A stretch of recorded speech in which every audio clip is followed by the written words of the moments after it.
佛光普照的灵山就在眼前，几位师兄兴奋地催促着上山，而我却感到一股刺骨的阴冷。透过晨雾看着灵山，仿佛一座巨大的囚笼，道路两旁的参天大树枯槁扭曲如鬼爪，树杈上挂着的仿佛是一具具风干的石俑。我以为是晨雾迷了眼睛，用力地晃了晃脑袋。就在这时，我听见师父轻声说道：“我不入地狱，谁入地狱？地狱？什么地狱？难道眼前的不是灵山，而是地狱？”大师兄依然在前面蹦蹦跳跳，手搭凉棚望着灵山，并催促道：“师父，师父，快些走啊！灵山到了。”二师兄也抢先走到了前面，说道：“终于到灵山了，也不知道佛祖给准备了些什么好吃的斋饭。”此时，师父转身微笑着对三师兄吩咐道：“悟净，你与悟空、八戒前去探路，待我说了一番，随后就到。”三师兄答完，便挑着担子跟了上去。等三人往前走了一段距离，师父走到我跟前，一边披着袈裟，一边对我耳语道：“白龙，进灵山后取经时，你与大师兄同去，切记尊者要物给物，要钱给钱，务必取得真经送回大唐。再出灵山时，我便不再是我。”其他人的话也，师父的话刚说一半，不知何时大师兄折返了回来，一边帮师父披袈裟，一边催促道：“师父快些，别让佛祖久等了。”“好好好，你呀，都到西天了，还是这么猴急。”师父一边说着，一边被大师兄拉着往前走，走时又回头对我挤了挤眼睛。这一系列操作让我的脑子乱作一团。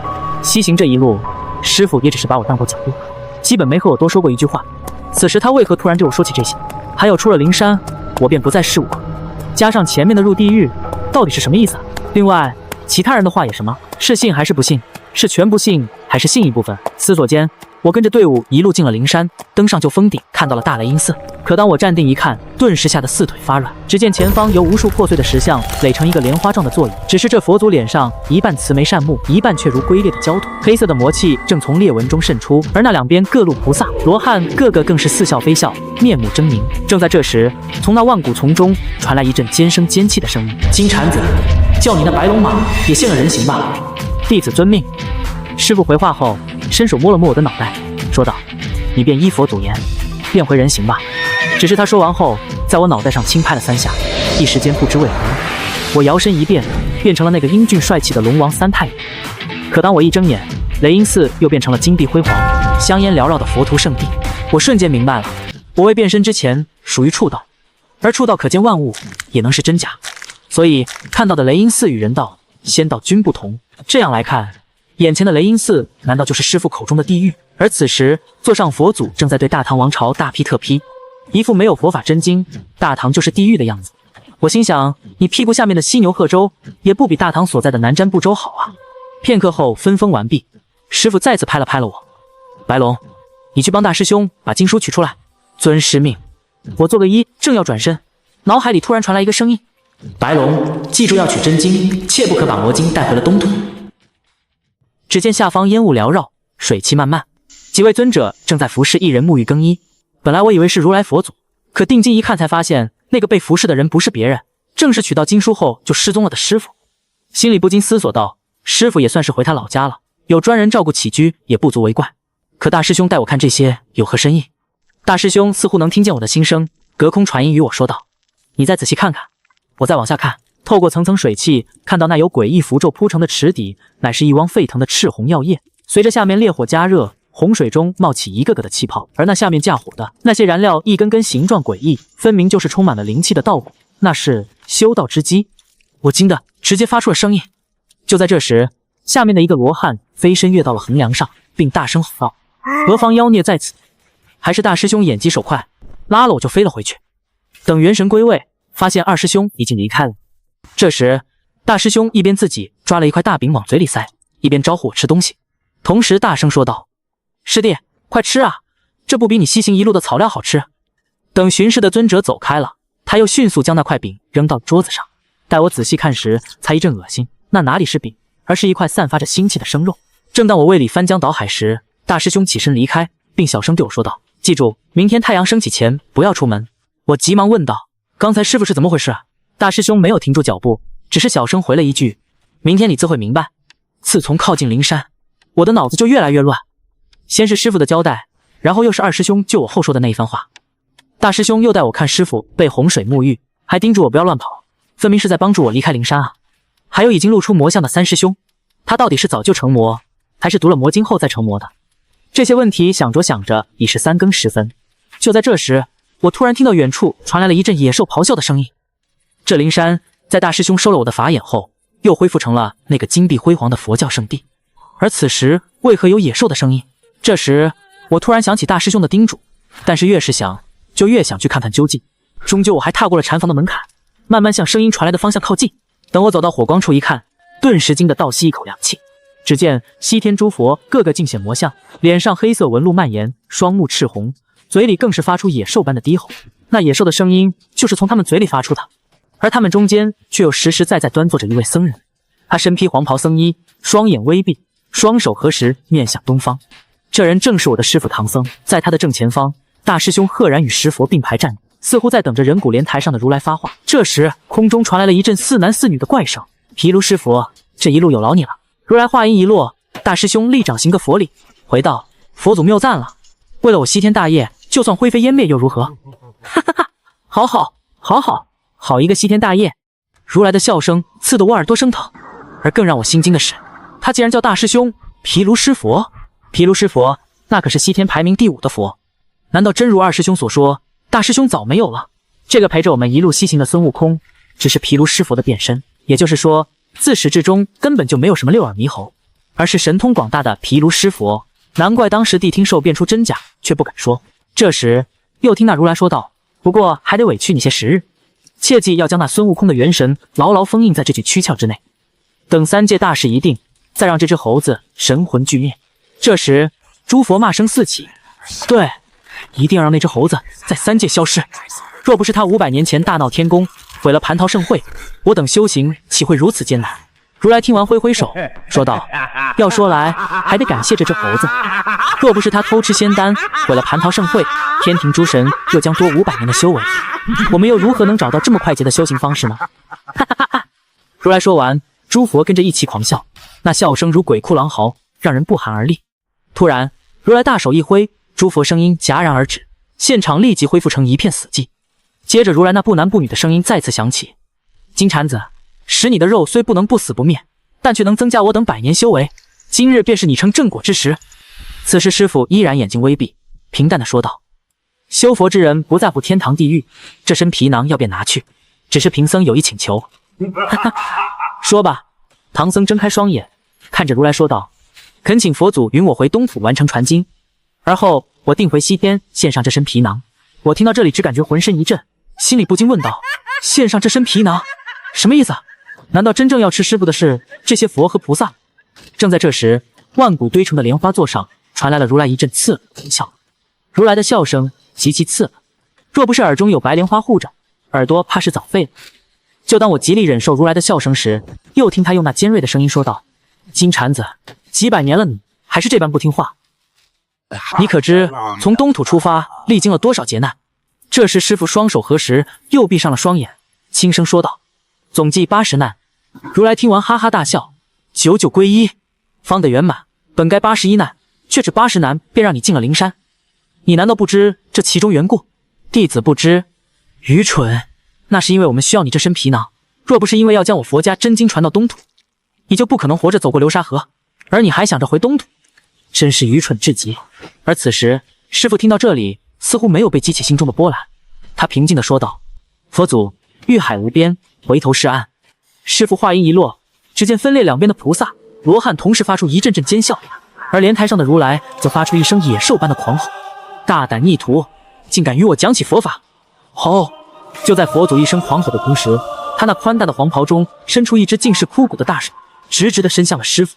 那黑影巨掌瞬间将师父那渺小的金色身影笼罩，五指收拢，只听得砰的一声闷响，师父周身的护体金光瞬间崩碎，化作漫天光点。我用力地捂住自己的嘴巴，生怕发出一点声音。紧接着，那巨大的黑影张开深渊般的巨口，猛地一吸，师父破碎身躯中最耀眼的一团本源金光瞬间被他吸入腹中。而其他众佛、菩萨、罗汉都仰头望着如来，似乎在等他的指令。这时，如来满是黑气的脸上露出一副满足的表情，然后对着众佛挥了挥手，接着众佛魔香尽显，一窝蜂地扑向了师父。就是那平时一副端庄模样的观世音，也是手中柳枝一卷，便将一大片金色的功德光点卷入口中。师父那原本真实的肉身，在黑气的侵蚀下彻底崩解，化作无数道纯净的灵气流，被那些黑影疯狂地争夺、撕扯、吞噬。当最后一缕灵气即将消散时，我看见那光芒中心竟是晶莹剔透，不含一丝尘世污垢，宛如琉璃般纯净。这群魔鬼真的是蓄谋已久，看来师父前些天早已不进食了。难怪他说我不下地狱，谁下地狱？惊恐，我陷入了无边的惊恐。可我在惊恐之余，却发现大师兄消失了。不，准确的说是毗卢湿佛消失了。他能化身六耳猕猴，让孙悟空也无计可施，足以说明他的法力高强。此时他消失了，我担心他会突然出现在我的身后，然后给我致命一击，到时候兴许就真无法离开这魔窟了。我强逼着自己镇定下来，慢慢的往外退去。可是刚退出大殿，便听到回廊的尽头传来了一阵细碎的脚步声。我定睛一看，正是一队巡夜的沙弥。而此时我的身后就是那吃人的魔殿，我的前面是不断逼近的巡夜沙弥，一时间我便乱了方寸。就在这时，从房梁上突然伸下一只青色的大手，猛地捂住了我的嘴巴，接着另一只手抓住我的衣领，用力往上一提。我刚在房梁上稳住身形，那对沙弥已经走到了脚下，一直到他们向前走出20多步，我才缓过神来，去看救我的是何人。可这一看，惊得我差点从房梁上掉了下去。我万万没想到，救我的人竟然是三师兄。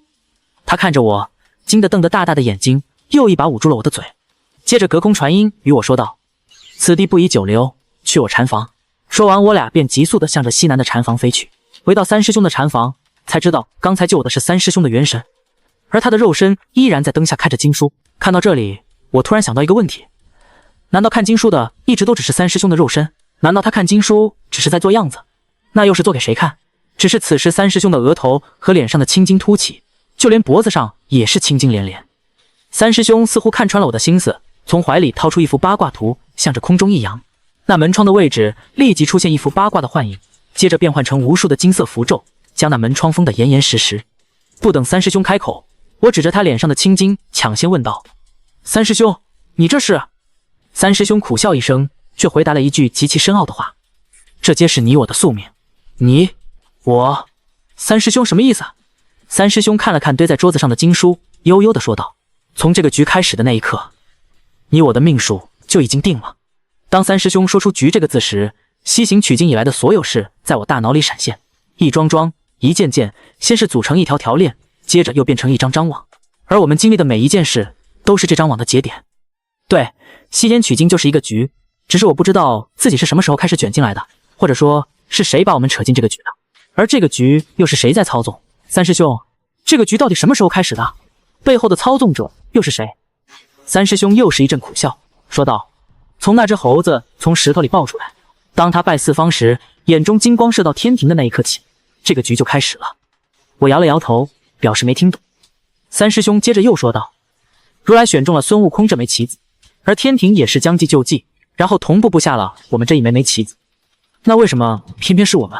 你应该庆幸，如果不是你，你就是那寡龙台上的一张龙皮，是那宴席上的一盘龙肝了。是啊，这就是我们龙族的命运，甚至于多下一滴雨或少下一滴雨就是死罪。”就当我陷入沉思时，三师兄突然严肃地说道：“闲话不多说，这些经书我都看过了，是魔经无疑，绝不可让其流到东土。”三师兄，意思是你已坠入魔道？这个不重要，重要的是不能让这些魔经流入东土。真经？魔经？而且这个声音是谁的？好一会儿我才反应过来，这声音是二师兄的。西行一路上好吃懒做，嘻嘻哈哈的二师兄为什么突然隔空传音对我说这些？思索间转过几个回廊，便到了藏经阁。按照师父嘱咐，阿难、迦叶刚一转身，我就把紫金钵盂递了上去。两位尊者用赏识的眼神看了我一眼，接着便将经书一一传与了我和大师兄。待搬完经书后，我便随手拿起一本翻看，突然一只手按住了我手中的经书。我抬头一看，竟然是大师兄。他一脸严肃地说道：“回去再看，回去再看。”从师父与我交代时，大师兄突然出现，再到现在不让我翻看经书，我越来越觉得他有问题。我一直怀疑真假美猴王争斗时被打死的是孙悟空，而后面一路跟着的是六耳。因为从那以后，大师兄再没有在师父面前造次过，连对二师兄也客气了。这样想来，大师兄便是如来的人。那简单，等出了灵山，一把火烧了便是。没那么简单，魔经不但不能流到东土，还要在合适的时候交给天庭。那怎么办？只能瞒天过海。我感觉这是一个不可能完成的任务。急忙说道：“怎么可能瞒得过？就算瞒过了西天诸佛，还有大师兄。对，他早已不是我们的大师兄了，他是毗卢湿佛变的。三师兄听到这个消息后，似乎并没有太多惊讶，只是淡淡的说道：“早知道他不是孙悟空了，只是没想到他是佛家老五毗卢师傅。如来这次下的赌注可真不小啊！”三师兄，那接下来我们该怎么办啊？我的问题刚一出口，三师兄的脸上突然青筋暴起，同时嘴里伸出2颗獠牙。最严重的是，他的脸上也开始出现像诸佛一样的石化裂纹。三师兄，我正准备上前关心一下他，哪知三师兄突然发力，张着大口，突然扑向了我。我的法力远在三师兄之下，此时他明显已经压制不住体内的魔性，直直地扑向了我。我立即凝神运气，只等做最后一搏。可就在三师兄冲到我身前时，利爪突然变成了手掌，重重地飞到了我的胸口，同时大喊一声：“走！”我的身体被他双掌猛推的，直接向门外飞了出去。等我落地后，看到禅房内在灯光的映照下，现了一个8手8脚的怪物轮廓。就在我还没有从刚才的惊恐中缓过来时，我发现整座灵山乌云密布，空气中飘着一股浓浓的血腥味，而头顶上一个个巨型人形怪物正摇晃着身体。再一细看，从那些怪物的装束看，正是西天诸佛。只见他们就像是吃了迷幻药一样，一个个施展着法天象地的神功，摇晃着庞大的身躯，一个个的手里都抓着一个个的，有那被黑气缠绕的，被那巨型怪物吸入掌中，瞬间化作一缕青烟，仿佛精气被瞬间抽干。而那些还没有死的，一边在这些巨型怪物的手里惨叫着，一边挣扎着想要逃离，而越是挣扎越是激起这些怪物的魔性。他们狂笑着将那些挣扎着的人捏碎成粉末，然后将那溢散出的魂魄一口吞下。此时我真的希望有大师兄般的神力，与这群怪物角力一番。可是我连一个像样的兵器也没有，我除了逃回去别无他法。我挣扎着爬了起来，踉踉跄跄地往最西南的那间禅房跑去，直到我关上禅房的大门，心才稍稍安定了下来。这一夜，整座灵山响彻着怪物们的嘶吼，还有那些被当作食物的人们的惨叫，空气中的血腥味也越来越浓，越来越浓。就这样，一直到光明再次出现在灵山，这阵恐怖的声音才结束。当我慢慢推开禅房的门，雷音寺又恢复成了那个金碧辉煌的样子，而昨晚的一切就像是做了一场梦一样。就在这时，一个熟悉的声音传来：“白龙，你还在等甚？快些驮了经书上路吧。”我扭头一看，只见佛光中师父手持9环锡杖正看着我，而他的身旁依然跟着蹦蹦跳跳的大师兄。二师兄和三师兄手提着经书跟在后面，似乎只等我一个人。师父不是被如来他们吃了吗？三师兄不是成魔了吗？大师兄和二师兄到底是真是假？我使劲晃了晃脑袋，甚至强迫自己认定这才是现实。昨天的一切都是我的心魔。于是我不再多想，摇身一变又变成一匹白马，乖巧地等着二位师兄将那几箱经书驮到我的背上。等一切准备就绪，师徒几人再次踏上了回归东土的大路。就这样一路下了灵山，除了飘来的阵阵尸臭，以及再回出道后看到的魔窟模样，其他再无异样。行了半日，终于走出了灵山地界。我暗暗地轻呼一口气。可就在这时，我突然感到身边涌起一股杀气，余光瞟了一眼，只见二师兄慢慢将9齿钉耙从肩膀上取了下来，三师兄一双手将降妖宝杖紧紧抓住。突然，二师兄大喊一声：“这！”接着只看见2道身影直直地扑向了前方。我扭头一看，2位师兄手中的9齿钉耙和降妖宝杖同时震动起来。嗡！只听一声闷响，二师兄和三师兄化作2道幻影，同时冲向了前方的大师兄和师父。可就在2把神兵要砸上大师兄时，只见一道金光闪现，金箍棒横空出现，架在了9齿钉耙和降妖宝杖前面。当一声巨响后，9齿钉耙和降妖宝杖被齐刷刷地弹了回来。2把神兵还在空中，二师兄和三师兄同时冲了上去，二人在空中抓住兵器，再次冲向了前面的大师兄。同时，二师兄大声喊道：“毗卢师佛，看你还能藏多久！”此时，毗卢师佛也已将金箍棒抓在了手中，转身后面对冲过来的二师兄和三师兄也不多说，噗的一声腾空而起，悬在空中。就你们2个也想擒我？法天象地！随着一声吼，大师兄矮小的身材突然变大，手中金箍棒如撑天柱般重重砸在地上。与此同时，身后也是2声巨响。只见二师兄、三师兄同时使出法天象地神术，顿时刀兵相接，触如雷声贯耳，将大地也震得阵阵发抖。而这时，我却看到前面的师傅依然站在路边纹丝不动，甚至连头也没有回。昨天晚上，我分明看到真正的师傅已经被众佛吃了，那现在的那个人是谁？就在我思索时，身后突然传来2声巨响。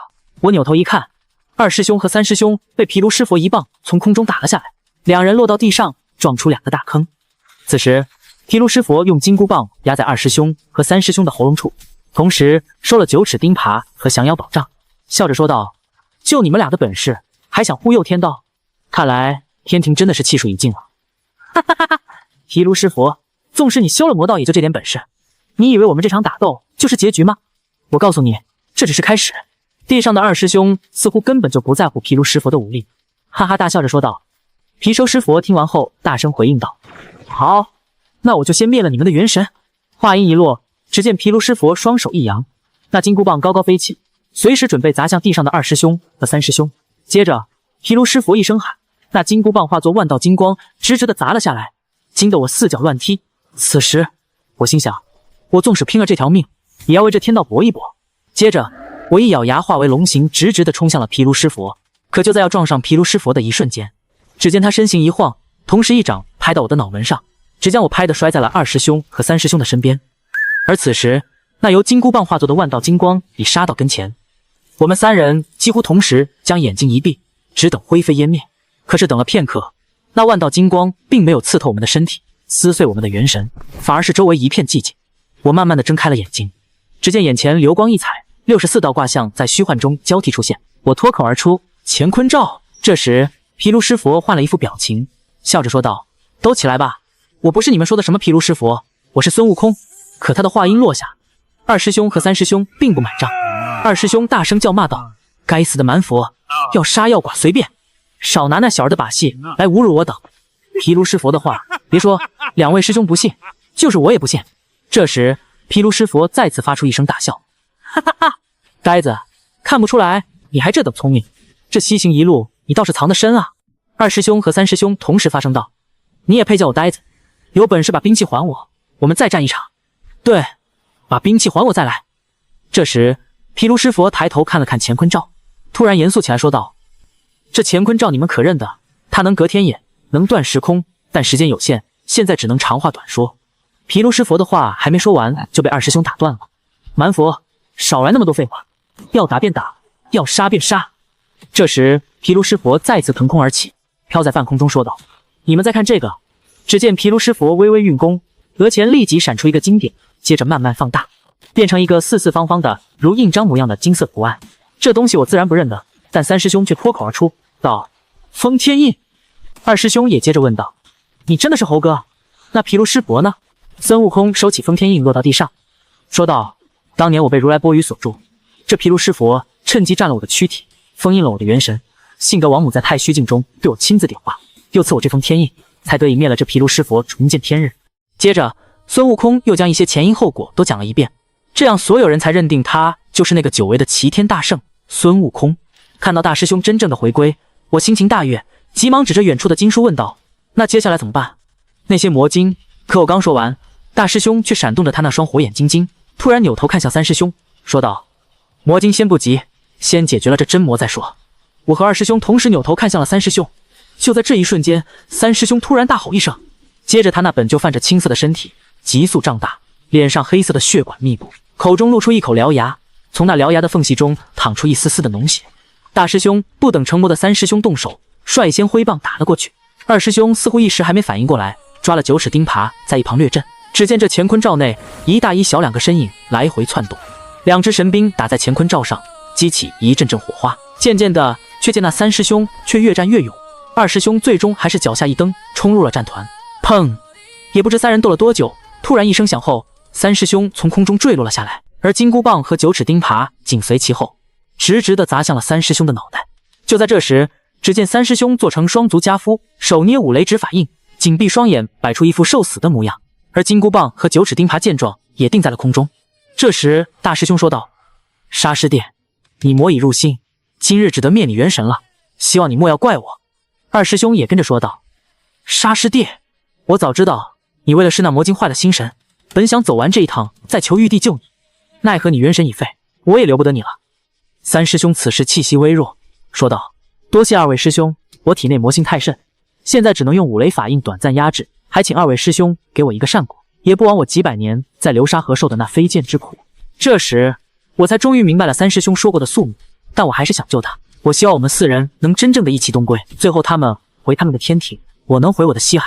我猛地扑到三师兄的身上：“二位师兄，我有一法可护三师兄元神。”我正思索时，大师兄突然凑到我耳边小声说道：“莫让经书现了原形。”到时候你我连这灵山也出不去。我被大师兄的话惊得大张着嘴，难道他早已知道佛祖授予我们的是魔经？但是他为何要告诉我这些？他是想传递什么信息？正在我百思不得其解时，阿难、迦叶的声音传来：“给你们那一藏经已经取完，可以走了。”大师兄趁势提着经书，拉着我就往外走。刚一拐到大殿，三师兄一把就将我手中的包袱扯了过去。经书沉重，还是我来保管吧。三师兄做事向来稳重，此时倒显得有几分猴急。而且就在我松手的一瞬间，我明显看到三师兄的眼睛里泛着一阵血红，就像是野兽看到了猎物一般。这时大师兄伸手一把抓住了三师兄的手，微笑着说道：“沙师弟，你可得把经书看好啊。”大师兄放心，大师兄放心。这两人对话时，眼睛直直地盯着对方，我也看不明白其中的意思。我的话音一落，大师兄和二师兄同时用疑惑的眼神看向了我。我立即说道：“以真火焚烧三师兄魔体，而用我的龙灵护住三师兄的元神。”两位师兄听完，异口同声地说道：“白龙，你可想好了？如若那样，你那几百年的修为便化为乌有，从此你的元神既无法回归龙族，也无法进入三界，与游魂无异。”利用最后一点法力压制魔性的三师兄也说道：“白龙，这是我的宿命。你进入这个局本就是巧合，天庭从一开始就没想着拉你进来，路已走到现在，好好活下去才是。”我听完他们的话后，反而更加坚定了我的意志。而后运气腾空，以龙身缠绕三师兄，坚定地说道：“大师兄，我想好了，来吧。”可二位师兄迟迟不愿动手。二师兄一脸的焦急，大师兄则低头沉思：“快动手啊！再不快点，三师兄就真的成魔了。”正在我催促时，大师兄突然抬头说道：“白龙，玉帝有一套万龙甲，乃是取历代四海龙王最坚硬的龙鳞所造。等救完沙师弟，我便替你讨去。”多谢大师兄。我的话一说完，大师兄运气施法，三昧真火直直地喷向了我和三师兄。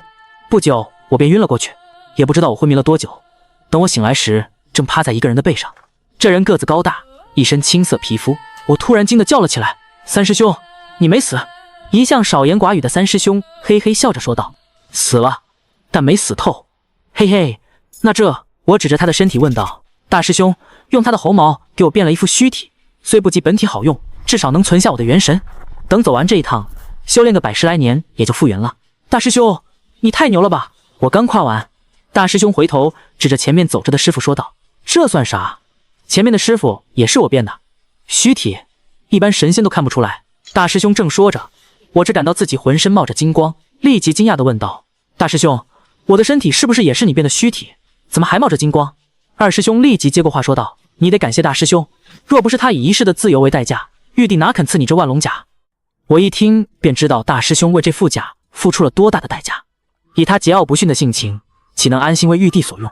说着，我便要挣脱三师兄下来跪拜致谢。这时，大师兄突然变了脸，严肃地说道：“前面就是通天河了，白龙，接下来就看你的了。”我知道这就是上次三师兄提到的瞒天过海，立即问道：“大师兄吩咐吧。”白龙赴汤蹈火，万死不辞。大师兄接着说道：“前方将有老龟驮我等过河，届时我找个由头让那老龟潜水，你趁机化作龙形，将那魔晶拉到南海渊虚，将其深藏在这天下最深的海虚之内。大师兄放心，这简单，但要记住，你只有1炷香的时间。放心吧，就是累死，我也把这事办好。我深知必须将这魔晶深藏，以瞒过西天众佛。等西游大事已毕，再交天庭。那时候天庭的下一个局便开始了。思索间已到通天河，我摇身一变化作龙形，驮了魔晶径直向南海游去。也许等我再回来时，下一个局就已经开始了。随后几个沙弥带着我们到各自的禅房。这雷音寺倒是宽敞，每个禅房与禅房之间都有回廊相连，禅房的边上便是念经的偏殿，里面传来阵阵诵经之声。出于好奇，我便向着那梵音响起处走去。只是随着梵音入耳，我渐渐感到一阵头晕目眩，恍惚间见这大殿变成阵阵虚影，接着那些梁柱变成了一根根骨头。那门海中除那白色的莲花依然洁白外，其中的水早已变成了鲜红的血水。正在这时，一双大手从身后猛地捂住了我的耳朵，接着便将我向一旁的禅房拖去。我正要开口去问是何人，又听见脑海中响起二师兄的声音：“别出声，回来禅房。”二师兄从怀里掏出2片洁白的荷花花瓣，然后揉成团塞进了我的耳朵里。说来也怪，顿时我便感觉耳根清净了，也再听不到那些梵音。这时候二师兄说道：“你好大的胆，魔经你也敢听？我赶紧问道：“二师兄，为何我现在听不到那些梵音了？”二师兄警惕地看了一眼外面，接着小声说道：“天道五行相生相克，这魔镜之内只有白莲花出淤泥而不染，也只有它方能阻隔这魔晶之音。”魔镜，魔晶，二师兄，这到底是怎么回事？二师兄接下来道出了一个惊天的秘密。二师兄从怀里掏出一个玉如意，接着念出一道咒语，只见那玉如意顿时熠熠生辉，猛然化作一张金色的大网，将我们俩罩在了其中。西行一路，二师兄不是懒就是惰，他突然施法，倒还让我有些不适应。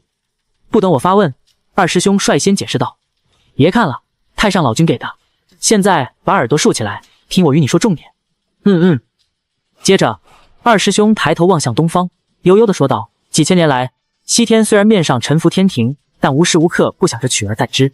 可天庭玉帝乃是历经1亿3200劫才得天道，这15亿7000万年的修为，岂是这西天蛮佛能比拟？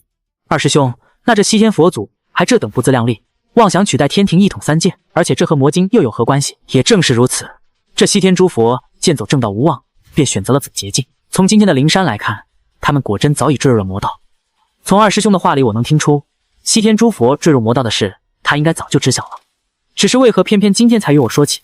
而且这种天大的秘密，无论是今日还是往时，都不是我这样一条小龙盖知道的，而且知道的越多，死得越快。我的心里顿时涌起一阵莫名的胆寒，只挑了心里一个最浅的问题问道：“二师兄，你的意思是，他们不但自己要修魔道，还想利用我们将这魔晶传入东土？”是，也不全是。听到这里，我突然想起了大师兄的话，同时也想试试二师兄的反应，便说道：“难怪大师兄说，如果让经书现了原形，我们就走不出这灵山了。”可我话音一落，二师兄立即冷哼一声道：“轰！大师兄，你真以为他还是原来那个大师兄吗？”“什么？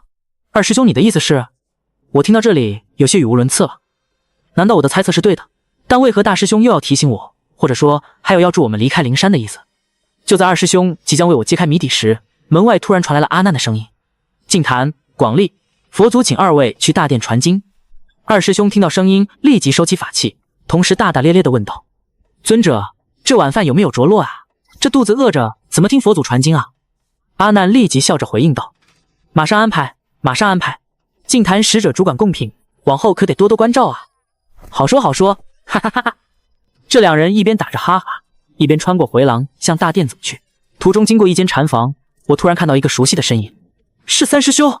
只见他正在灯下翻看经书，而且我发现他的眼睛更红了，额头上几条青筋凸起，显出了几分魔相。二师兄似乎也看到了这一幕，反手对我挥了挥衣袖，示意我快走。我心里不禁疑惑道：阿难为何只请我和二师兄？三师兄为何不去听佛祖讲经？难道三师兄本来就是他们的人，而且早已坠入了魔道？我该相信谁？目前看来只有二师兄更可信一些。思索间，到了大殿，众菩萨、罗汉个个端坐静听，其间一个瘦小的身影甚是显眼，便是大师兄。只见他微闭双眼，双手合十，端坐在蒲团上，虔诚地听着佛祖讲经。我因为耳朵里塞了白莲花，只看到佛祖的嘴一开一合，完全听不到他在讲什么。就在这时，我突然发现了一个问题，环顾一周，竟然没有发现师父的身影。正当我四周搜寻师父身影时，佛祖讲经完毕，阿难急忙过来引我们师兄弟4人前去用斋饭。我实在按捺不住心中的疑惑，便问阿难道：“敢问尊者，我师父可曾用斋？”阿难迟疑片刻，笑着说道：“金蝉子自有佛祖单独安排，广利不必费心。”我还想再问师父住在哪间禅房时，大师兄一把捏住了我的手，笑着说道：“师弟，难得来一次灵山，先吃饱喝足再说不迟。”灵山的斋饭倒是丰盛，各种面食果蔬应有尽有，让经历了10万8千里风餐露宿的我不禁食指大动。可就在我抓起一块薄饼时，大师兄拍了拍我的肩膀，接着对着我的眼睛吹了一口气。就在这一瞬间，眼前的美食突然变了模样。只见偌大的餐桌上放着一堆堆不知名的腐朽之物，黑色的虫豸正在那些散发着恶臭的焦炭上爬行，周围的环境又变成了尸山血海的样子，而我的手里抓着的竟然是一块风干的枯皮。看到眼前这一幕，我差点直接吐了出来。这时大师兄的声音传到了脑海里：“稳住气息，别乱动。”我立即念起静心诀，才将心神安定了下来。接着大师兄又对我吹了一口气，随后我便感觉身体一阵轻盈，才发现元神已出窍，飘向空中。扭头一看，与我同行的还有大师兄，跟上。随后大师兄变作一只苍蝇，带着我绕过无数梁柱向前飞去。也不知道飞了多久，最后在一根巨大的横梁上停了下来。我正要问大师兄带我来这里干嘛，大师兄示意我向下看，